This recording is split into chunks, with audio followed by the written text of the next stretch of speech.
عليكم ورحمة الله وبركاته. اللهم صل على سيدنا ونبينا وشفيعنا وحبيبنا ومولانا محمد وعلى آله وأصحابه وبارك وسلم. আলহামদুলিল্লাহ, সমস্ত তারিফ ও প্রশংসা সেই মহান আল্লাহ তাআলার জন্য। তারপরে পরে আল্লাহ তাআলা যে নবীজির ওসিলায় আমাদেরকে এই বিশ্ব জগতে পাঠিয়েছেন, সে নবীজির ওপরে শত কোটি দরুদ ও সালাম বর্ষিত হোক। সকলে বলেন যে আল্লাহুম্মা আমিন সাল্লাল্লাহু আলাইহি ওয়াসাল্লাম। অন্যান্য নবী আলাইহিস সালাম গণেরা আমাদের এই নবীজির উম্মত হওয়ার জন্য দোয়া করেছিলেন।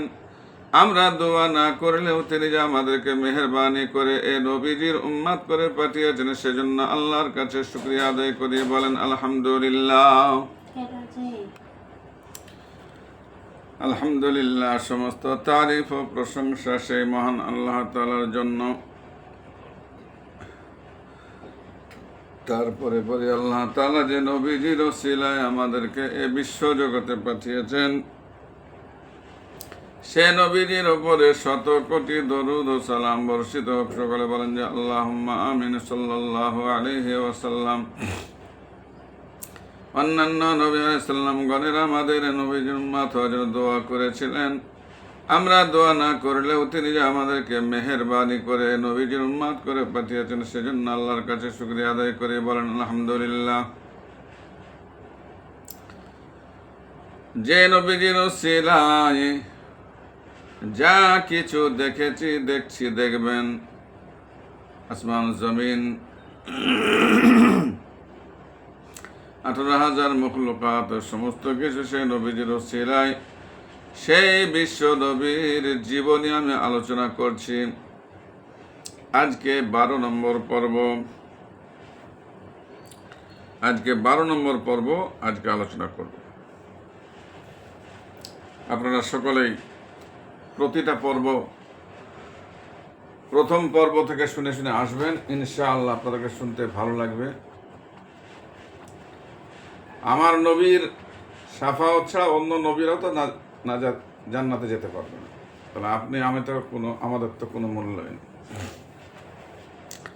তো সেই নবীর যদি শাফাআতের আশা থাকে, তো আপনারা সকলেই এই প্রতিটা পর্বকে আপনারা নিজেরা শুনবেন, সাবস্ক্রাইব করবেন, লাইক শেয়ার করবেন, আরও অন্যান্য বাড়ির সকলকে শোনার জন্য আগ্রহী করবেন, শোনাবেন। মদিনায় হিজরতের পর যখন আজানের প্রচলন হয়, তখন হযরত বেলাল রাদিয়াল্লাহু তাআলা আনহু মুসলিম জাহানের সর্বপ্রথম মুয়াজ্জিন হবার গৌরব অর্জন করেন। এবারে হযরত খাব্বাব রাদিয়াল্লাহু তাআলা আনহু এর ওপর অত্যাচার।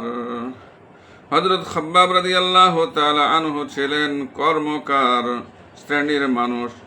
তরবারি ইত্যাদি তৈরি করে জীবিকা অর্জন করতেন।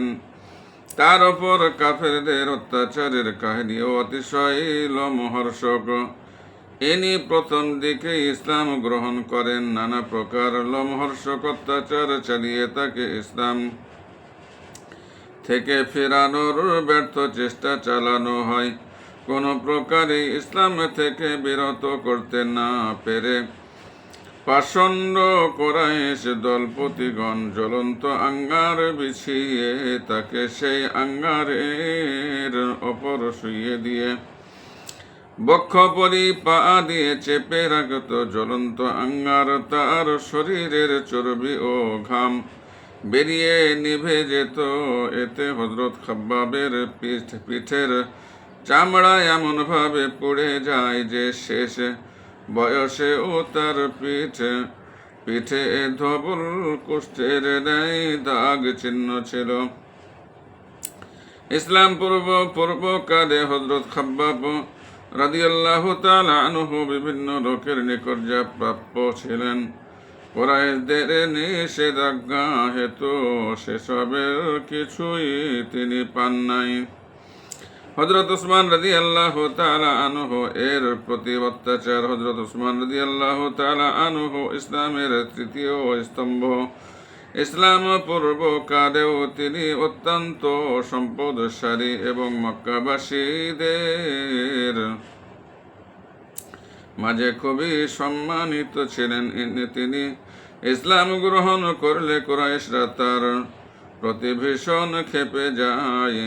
কুরাইশদের সহযোগিতায় তার চাচা তাকে শক্ত রশি দ্বারা বেঁধে নির্মমভাবে প্রহার করত। হযরত উসমান রাদিয়াল্লাহু তাআলা আনহু আল্লাহর নামে শক্তি সঞ্চয় করে এসব অত্যাচার সহ করতেন। আম্মার পরিবারের প্রতি অত্যাচার।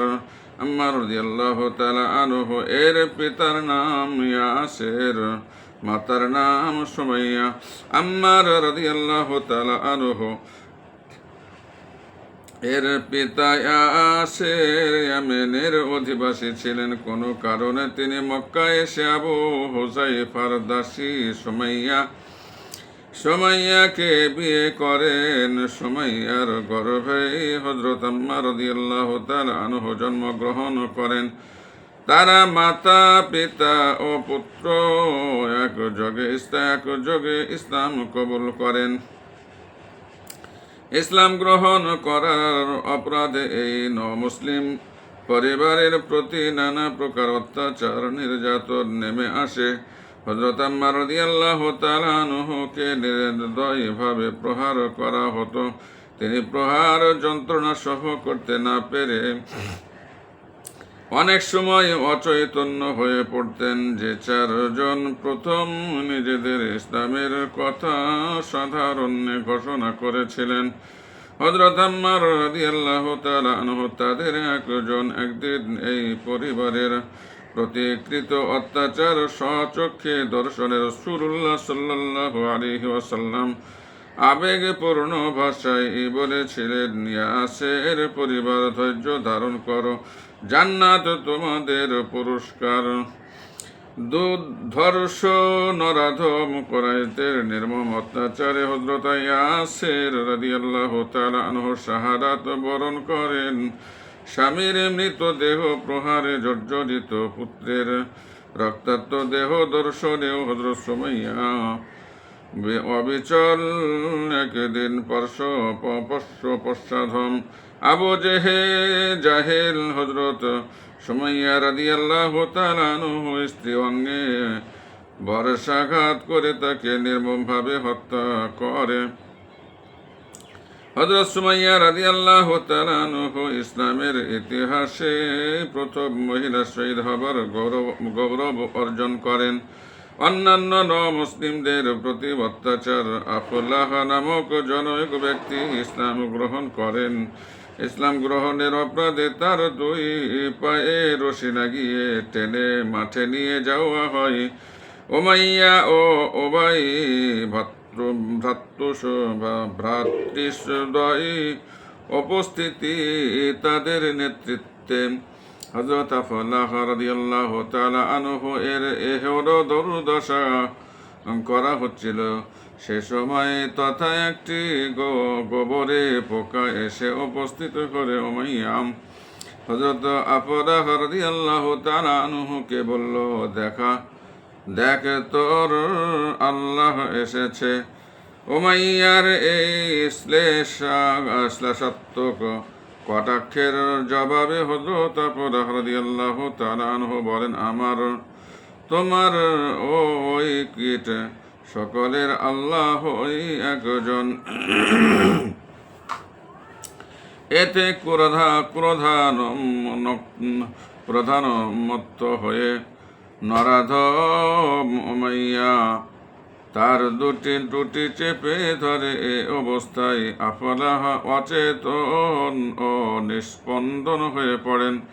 বহুক্ষণ অপেক্ষমান থেকে নরাধম উমাইয়া ভ্রাতৃদ্বয়ের যখন বিশ্বাস জন্মালো তার প্রাণবায়ু বের হয়ে গেছে, তখন তারা তাকে রেখে চলে যায়। কিছুক্ষণ পরে তিনি চৈতন্য লাভ করেন। হযরত আবু বকর রাদিয়াল্লাহু তাআলা আনহু ঘটনা জানতে পেরে বহু অর্থ বিনিময়ে তাকে নরপশুদের কবল থেকে উদ্ধার করেন। ইসলাম গ্রহণের অপরাধে হযরত জুবাইর ইবনুল আওয়াম রাদিয়াল্লাহু তাআলা আনহুকে মাদুরে জড়িয়ে নাকে ধোয়া দেয়া হতো। হযরত সুহায়ব রাদিয়াল্লাহু তাআলা আনহু অনেক সময় কুরাইশদের প্রহারে অত্যাচারে অজ্ঞান হয়ে পড়তেন। তার পিতা রোমের শাসনকর্তা ছিলেন। লালন পালন রোমে হয়েছে বলে তাকে রুমি বলে ডাকা হতো। মূলত তিনি মোসেলের অধিবাসী। তিনি শত্রু কর্তৃক বন্দী হয়ে গোলাম রূপে মক্কাবাসী কুরাইশদের নিকট বিক্রিত হন। ইসলাম গ্রহণের অপরাধে কুরাইশ কাফেরদের অত্যাচারে তিনি কর্মশক্তি হারিয়ে ফেলেন। হযরত ওমর রাদিয়াল্লাহু তাআলা আনহু এর এক দাসী ছিল, নাম লাবিনা। হযরত ওমর রাদিয়াল্লাহু তাআলা আনহু তখনও ইসলাম গ্রহণ করেন নাই, কিন্তু দাসী লাবিনা ইসলাম গ্রহণ করেছেন। এই অপরাধে হযরত ওমর রাদিয়াল্লাহু তাআলা আনহু তাকে নির্মমভাবে প্রহার করতেন। প্রহার করতে করতে পরিশ্রান্ত হয়ে বলতেন, হতভাগিনী, দয়া প্রবশ হয়ে আমি তোকে পরিত্যাগ করি নাই। একটু শান্তি দূর হয়ে আবার হলে ক্রান্তি দূর হলে আবার তোকে প্রহার করব। এ অবস্থায় লাবিনা করুণ কণ্ঠে বলতেন, ওমর, আপনি ইসলাম গ্রহণ না করলে আল্লাহ আপনার থেকে অত্যাচারের প্রতিশোধ নেবেন। জিন্নিরা নামক এক মুসলিম মহিলার ওপর ইসলাম গ্রহণের অপরাধে এমন অত্যাচার করা হয় যে তার চক্ষুদ্বয় নষ্ট হয়ে যায়। নরাধম কুরাইশরা বলতে লাগল, আমাদের লাত আর উজ্জা দেবীর অভিসম্পাতে তোমার চোখ নষ্ট হয়েছে। জিন্নিরা কুরাইশদের প্রলাপকুতির জবাবে বলতেন, আমার দৃষ্টিশক্তি হরণের কোনো ক্ষমতা লাত ও উজ্জার নাই। যার ইচ্ছায় আমার চোখ গেছে তিনি চাইলে তা আবার ফিরে পাব। নরাধমদের অত্যাচার হতে মুক্তি লাভের পর ধীরে ধীরে তার দৃষ্টিশক্তি ফিরে আসে। তখন কুরাইশ পাষণ্ডরা বলতে লাগলো, দেখা দেখ, মুহাম্মদ কি ভীষণ জাদুকর অন্ধ আবার দৃষ্টিশক্তি লাভ করলো। হযরত আবু ফুহাইহা হযরত বেলাল রাদিয়াল্লাহু তাআলা আনহু এর সাথে ইসলাম গ্রহণ করেন। ইনি সাফওয়ান ইবনে উমাইয়ার গোলাম ছিলেন। ইসলাম গ্রহণের অপরাধে তাকে পায়ে রশি লাগিয়ে টেনে হেঁচড়ে উত্তপ্ত বারকার ওপর নিয়ে বুকে পাথর দিয়ে শুইয়ে রাখা হতো। এতে তা ভারী পাথর চাপা দেওয়া হতো যে তার জিভ বেরিয়ে যেত। এ অবস্থায়ও তার গলা টিপে ধরা হতো। ইতিহাস ও হাদিস গ্রন্থ সমূহ অধ্যয়নে প্রাথমিক যুগের মুসলমানদের এরকম করুণভাবে অত্যাচারিত নির্যাতিত হবার বহু কাহিনী অবগত হওয়া যায়। মুসলিমদের ওপর